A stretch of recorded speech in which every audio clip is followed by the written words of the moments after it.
Welcome dear students. हम लोग Gupta and Gupta series चला रहे थे और उसमें हम लोगों ने फर्स्ट 105 क्वेश्चंस देख लिए थे। अब हम लोग 106 से 120 क्वेश्चन जो फर्दर 15 क्वेश्चंस है सर्विंग के, उनको समझने का प्रयास करते हैं और उनको हम लोग देखते हैं कि वो कैसे सॉल्व होंगे। ठीक है, तो जैसे कि मैंने आप लोगों को बताया, Gupta and Gupta best book है अगर आप लोगों को प्रैक्टिस करना है क्वेश्चंस की, तो है ना। चलिए देखते हैं हम लोग 106 क्वेश्चन है। तो 106 क्वेश्चन हमारा क्या है? Imaginary line lying through out the surface of ground and preserving a constant inclination to the horizontal is known as. एक इमेजिनरी लाइन जो कि सरफेस में बिछी होती है, ठीक है, या फिर हम लोग एक इमेजिनरी लाइन है एक मान लेते हैं जो सरफेस में बिछी हुई है, ठीक। तो उसको हम लोग जो भी इंक्लिनेशन ज्वाइन करेगी हॉरिजॉन्टल, उसको हम लोग क्या बोलेंगे? ठीक, सबसे पहला कंटूर लाइन गलत है। कंटूर लाइन क्या करती है? दो कंटूर्स के बीच का जो डिस्टेंस है उसको ज्वाइन करती है, उसको कंटूर लाइन बोलते हैं। हॉरिजॉन्टल इक्विवेलेंट नहीं होगा। तीसरा जो कंटूर इंटरवल है वो इसका आंसर नहीं होगा।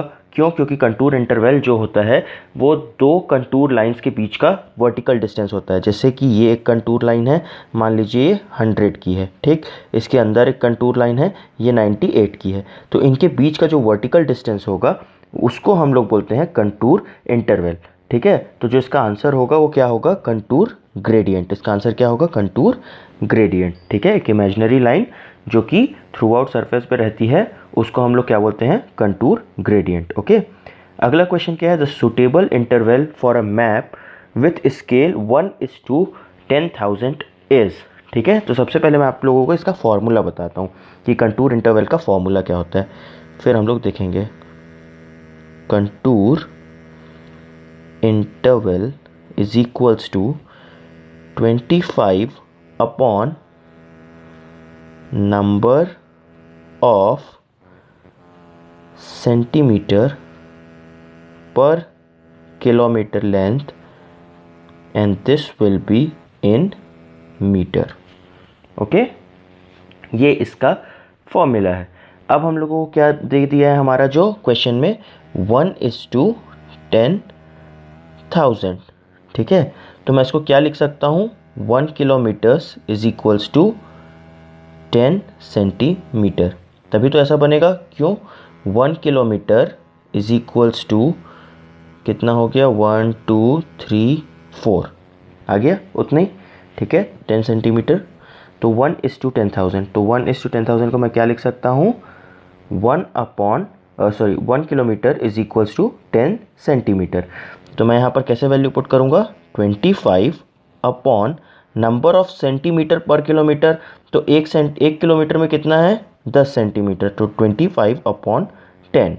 तो इसका आंसर कितना आ जाएगा? 2.5 which will be in meters. Okay, तो जो हमारा क्वेश्चन है उसमें जो सबसे एक्यूरेट आंसर हो सकता है इसका वो होगा 2 मीटर, जो क्योंकि वो 2.5 मीटर के सबसे पास में है, ठीक है। तो कई बार क्या होता है, मल्टी चॉइस क्वेश्चंस जो हमारे कॉम्पिटिटिव एग्जाम में आते हैं उसमें मोस्ट प्रोबेबल वैल्यू दी होती है, ठीक है। जो हमारे आंसर, जो एक्यूरेट आंसर है और जो आंसर हमारे को क्वेश्चन में दिया हुआ है उसके बीच का जो थोड़ा सा ही डिफरेंस रहता है, बाकी वो आंसर सही रहता है। ओके, अगला क्वेश्चन देखते हैं। अगला क्वेश्चन में क्या बोला हम लोगों को? Select the correct statement. हम लोगों को करेक्ट स्टेटमेंट सेलेक्ट करना है। सबसे पहला स्टेटमेंट क्या है? A contour is not necessarily a closed curve. ये तो बिल्कुल गलत है, क्योंकि कंटूर जो होता है वो हमेशा क्लोज्ड रहता है।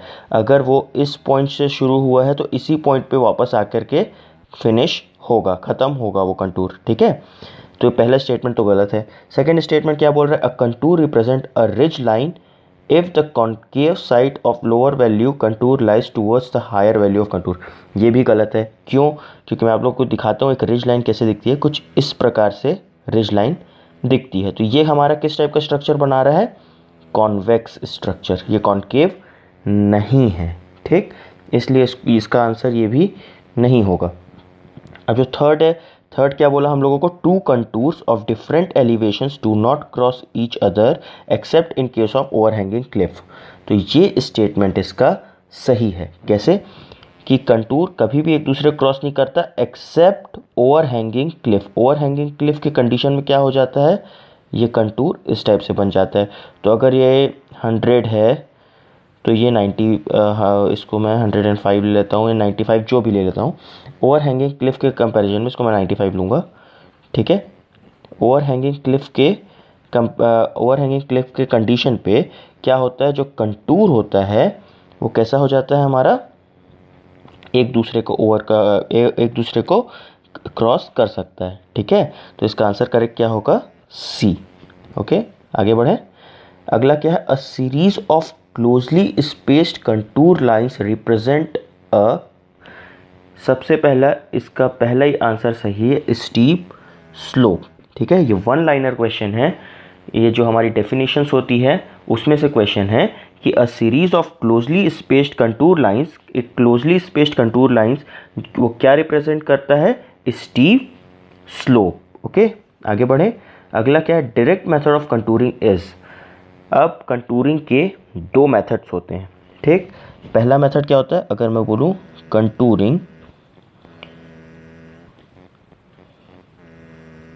कंटूरिंग को हम लोग दो मेथड से कर सकते हैं, ठीक। सबसे पहला मेथड हमारा क्या होता है, डायरेक्ट मेथड, और दूसरा होता है इनडायरेक्ट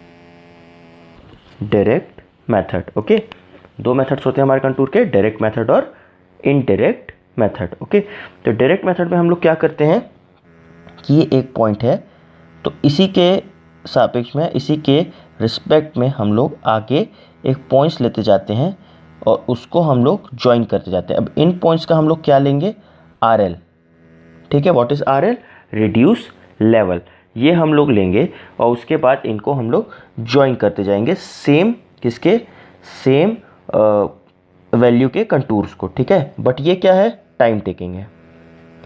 ये मेथड कैसा है, टाइम टेकिंग मेथड है। हर पॉइंट पे जाओ, उसका RL निकालो, जितने पॉइंट्स हम लोग सेलेक्ट किए हैं, ठीक। अब इनडायरेक्ट मेथड क्या होता है, इनडायरेक्ट मेथड मान लीजिए ये मेरा कोई एक टेरेन है, उसमें मैं क्या करूँगा, कुछ पॉइंट्स को कंसिडर करूँगा, ठीक है, और इंटरपोलेशन से उनको ज्वाइन करूँगा, उनकी वैल्यूज़ निकालूंगा इंटरपोलेशन से। इसको बोलते हैं indirect method. But in comparison to direct method, indirect method हमारा जो है वो एक्यूरेट नहीं है। मैं किसके कंपैरिजन में कर रहा हूँ, डायरेक्ट मेथड के। हमारा एक्यूरेट ये भी है, बट डायरेक्ट मेथड हमारा ज़्यादा एक्यूरेट है, इसलिए इसका आंसर क्या होगा, सी। क्या, कि direct method of contouring is more accurate method. Okay, आगे बढ़ते हैं।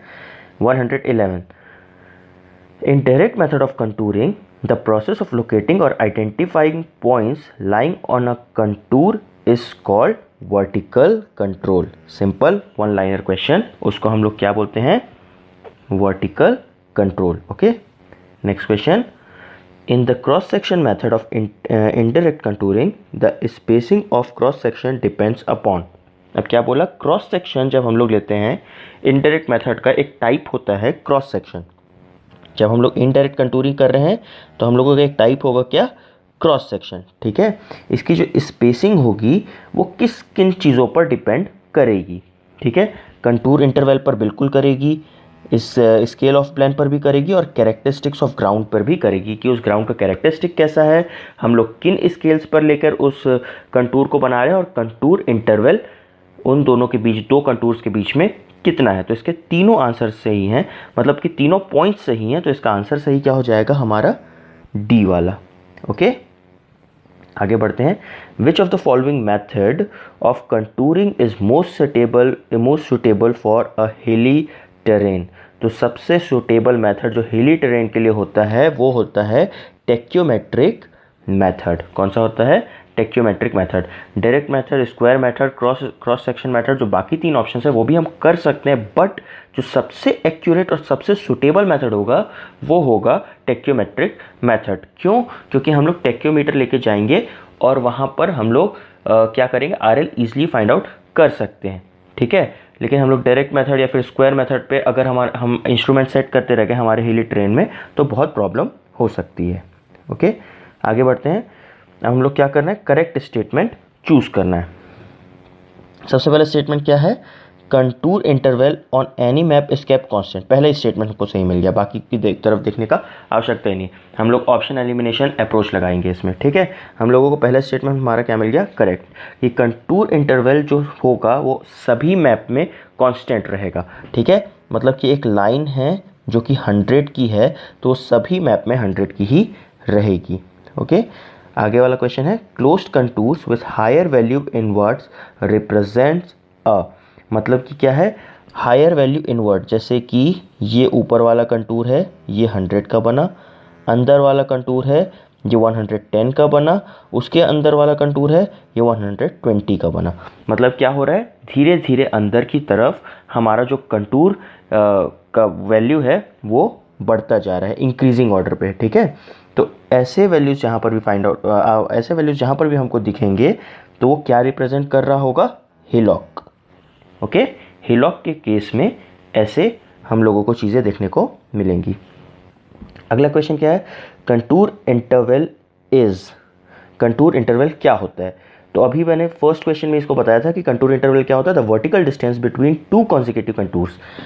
ये एक कंटूर है, अभी अभी जैसे बनाया हम लोगों ने, पिछले ही वाला ले लेते हैं 100 और 110, तो इनके बीच का जो वर्टिकल डिस्टेंस होगा दैट इज कंटूर इंटरवल। अब ये क्या है, ये एक पहला कंटूर है और ये दूसरा कंटूर है, तो एक कॉन्जिक्यूटिव कंटूर्स हुए, तो इनके बीच का जो डिस्टेंस है उसको हम लोग क्या बोलेंगे, कंटूर इंटरवल, ओके।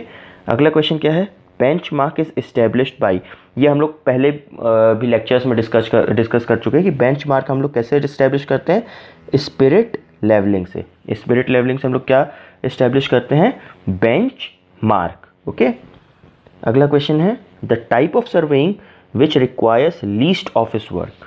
ऐसे टाइप का सर्वेइंग हम लोगों को अभी यहाँ पर इनको बताना है जिसमें सबसे कम ऑफिस वर्क हो, यानी कि वापस आकर हम लोग लेबोरेटरी वर्क बहुत कम कर रहे हैं, तो वो कौन सा है, प्लेन टेबल सर्वेइंग। ऐसा क्यों, क्योंकि हम लोग टेक्योमेट्री में भी वैल्यूज़ लेते हैं, लैब में वापस आते हैं कैलकुलेशंस करते हैं, ट्रिग्नोमेट्रिक लेवलिंग में भी वैल्यूज़ लेते हैं, लैब में वापस आते हैं कैलकुलेशन करते हैं, थियोडोलाइट सर्वेइंग में भी हम लोग वैल्यूज़ लेते हैं, लैब में आते हैं और क्या करते हैं, कैलकुलेशन करते हैं। बट प्लेन टेबल सर्वेइंग में हम लोगों का क्या है, अगर ये ड्राइंग शीट है तो इसी में हम लोग क्या करेंगे, यहाँ पर पॉइंट ए है, हम लोग यहाँ पर हैं, यहाँ पर पॉइंट बी है, यहाँ पर पॉइंट सी है, तो A B C, small A small B small C, ये हम लोगों का इस प्रकार से क्या बन जाता है,